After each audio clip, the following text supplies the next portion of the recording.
So I'm down 99 games so far. According to Wikipedia, that means I've got 617 more officially licensed Nintendo games before I can say that I've tried them all for at least 8 minutes. Some of these games have been really cool, and it's the entire purpose of why I wanted to do this in the first place. Some sucked. Let's be honest, not every game's a winner. But I was going to do a top 5 or top 10 best and worst list, but some of these games I already knew if I was going to like them, and they're not really a surprise to you either, because, for example, Power Blade, Wayne, you recommended it. It was pretty even odds that I was going to like that game. So some of these I can't really include. What I want to do instead is a list of the top 5 games that surprised me in a positive way and encouraged me to keep doing this and see what other games are out there that I was missing out on. And also a top 5 list of the games that really serve as a warning, a deterrent, whatever you want to call it, and make me want to quit. I've enjoyed doing these so far. I hope you enjoy watching them. And this is a chance to look back and see what worked and what didn't.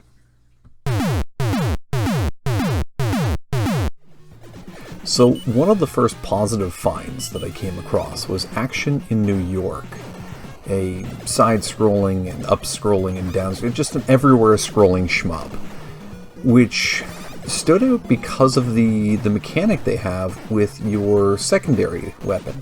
You've got your main fire that you can shoot ahead of you and behind you, but also these roving balls that you can kind of lock and unlock. And they also fire, but you can change the direction of them. So you can have them cover your back, you can have them double up the firepower that's going in front of you, you can have them shoot at an angle, so you can hit things on the ground. It's a really interesting mechanic, and it makes it feel much more versatile and less cheap than a lot of shmups where your shot just can't reach the enemy. The only real regret I have about playing this is I wish I'd played it 2-player, because it was a pretty cool game, and I think it would have been a little bit more energetic if I had someone to share the experience with. But solid presentation to it, absolute bullet hell at times, but because of the tools you have at your disposal, it never feels truly unfair. It's worth playing, so I'd say check it out. So for the first game that I'm going to put in the negative category, Baby Boomer might be the first game that made me wonder why 8 minutes? Why not be able to just walk out of a game sooner if it's not going well? This game's not fun. It's a weird premise. I mean, look at this. This is the end of the first level, and the second level is a cemetery. You're guiding a baby through a... Oh my god, this game. Light gun games, or at least games where you're controlling a gun with the D-pad, I don't think really work all that well for the NES. And this doesn't do anything to really elevate itself beyond that. Nothing makes sense in it. You're shooting clouds to drop like snowflakes and things to create ice for the baby. I don't really understand what's going on in it. It doesn't look particularly great. It doesn't sound particularly great. Once the originality of, oh look, a baby's going to die on screen on an NES game wears off, you've played out the entire joke of the game. So I kind of wish I could get my time back on this one. It's not particularly good.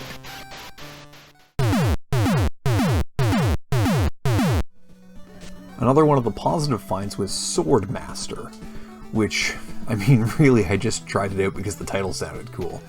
But it turned out to be a pretty solid kind of arcade experience. Really slick, clean presentation. You can tell exactly what you can and can't interact with. The music and effects are decent for it. And it controls really well. Like, it doesn't feel floaty, it doesn't feel loose. Everything's very tight in terms of the controls. And a surprisingly good enemy design. Especially in terms of the variety of it. I think there was something like 4 bosses in the first stage alone, and like you can see there, they'll actually be able to like parry, and you can parry with your shield. I sucked at it, but I figure I'll probably get better. This was a really cool game. I was probably more surprised by this one than any of the others for how much I kind of dug it, considering the first minute or so I wasn't really sold, but it grew on me, so I definitely recommend this one. It was pretty neat. So another disappointment was Fist of the North Star, the first one, because there's 2 Fist of the North Star games that I was able to find on the NES, and I kind of dug the second one because it had progression. You actually did something. This one just goes on and on.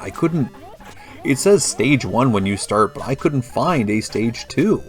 I also couldn't die. Your health bar goes down, but like when it runs out, it just starts over again. So you can't die, the enemies keep coming, the level never ends, and you only have 2 moves, punch and kick. I mean, they're entertaining for the first 30 seconds when you watch the guys explode, but that gets old quick if you're not going anywhere. Like, one of the main draws of a home console game versus the arcade is that you actually get somewhere, you do something. And especially if you take out the stakes, if dying doesn't matter and you can't go anywhere, what's the point? It's like Cookie Clicker on Nintendo, basically. I mean, even that had more than this. You at least could, like, upgrade and such. But here, oh, there, I died, I guess. It controlled well enough, but there's no point to it. It feels like a lousy tech demo instead of a full-fledged game.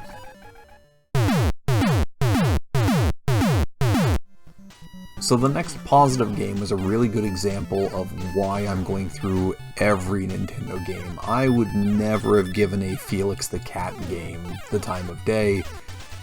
Didn't really seem like something that would interest me, and it turns out to be a really fun platformer. It, again, has very responsive controls.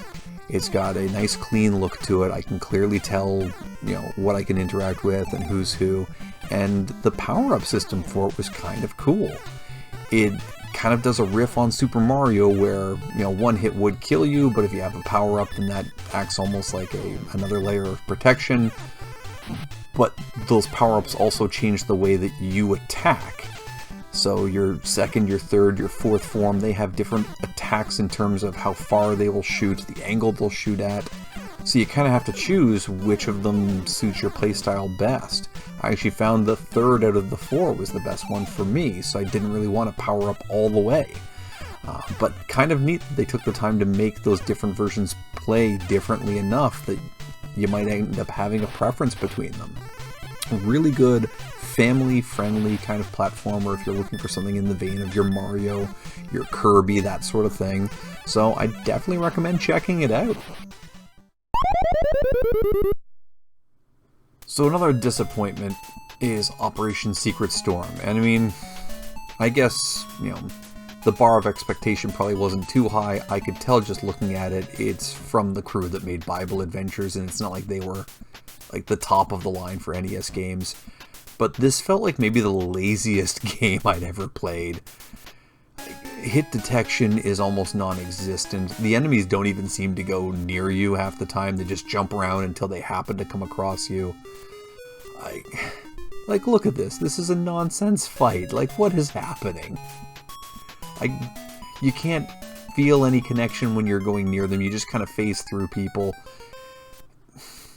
It doesn't look good. It doesn't sound particularly impressive. And you face, I think 3 enemies the entire first level. That guy right there and the guys you just saw, and then you fight a hawk at the end for reasons that make no sense. There's that hawk. It feels like they made this in a weekend, and they spent 2 days of that weekend celebrating the fact that they were done making it. It's not particularly impressive.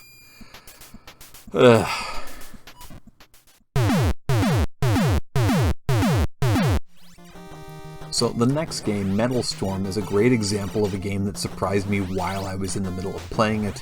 On my first playthrough, I wasn't until maybe halfway through the first level where I had no choice in terms of the ledge in front of me, but to figure out that you could actually, instead of just jumping, if you held up and jumped, you would invert gravity and end up on the ceiling, and now up is down and down is up. And that blew my mind. That's really cool.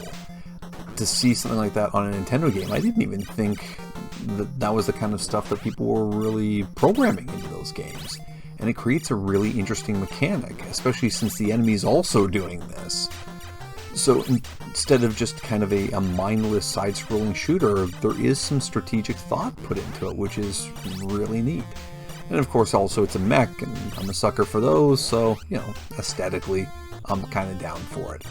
But that mechanic really does stand out, and the fact that I just kind of stumbled across it playing it, that's a neat find when you're in the middle of a game. You find it a bit of new ability that kind of changes the whole style of the game.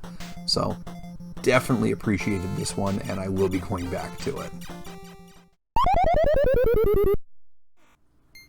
So the next disappointment of a game is one of those ones where the second you see it, you kind of know that you're in trouble. Like 2 seconds into playing this, I knew the next 8 minutes were going to be unpleasant. Like, look, what is happening there? Like, this game is janky.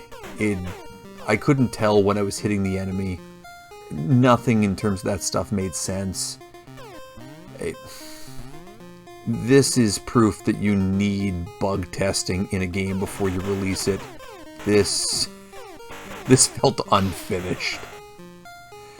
Just hit detection here is bizarre. It looked like maybe there was a good idea buried in this somewhere on paper before they actually started making it. Ah, yes, the jetpack. This game is sloppy from beginning to end. And again, just a bit of a disappointment because I can see that there's probably some cool stuff buried in it. You'll just never find it.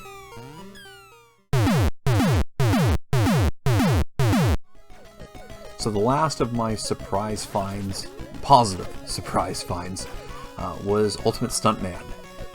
I don't expect to have a great time playing a Codemasters game. They usually feel like a cheap knockoff of a true and blue Nintendo game.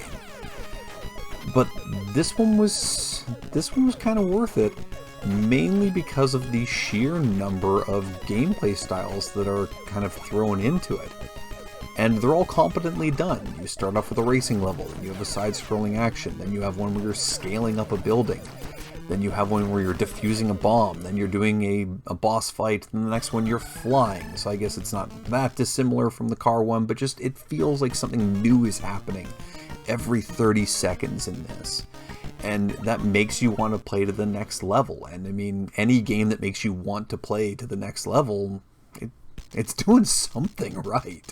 So I would definitely recommend this, despite some of the shortcomings, like the stupid timer and the fact that all Codemasters games look a little cheap. The amount of variety in the gameplay makes up for it. It's pretty cool. So for the last disappointment of a game, I mean, what a surprise, it's a licensed title, but Conan is maybe the only game I've ever played on the NES that feels like it actively hates the player. Like, what is just... It doesn't feel like you can connect with anything. They can absolutely connect hitting you. They all have weapons, you're unarmed. They randomly drop weapons when you attack them. But it's an absurd process to try and equip those weapons. This game hates the player. I don't have a better way to put it. It hates the player. It's just mean-spirited in its difficulty. I tried to duck there to pick that up, and somehow I jumped by pushing down. This game made me sad. It's just not good. But look at all those inventory slots, all those things that you'll never pick up and won't be able to use if you get them. God, I hated this game. So there's what we've got so far.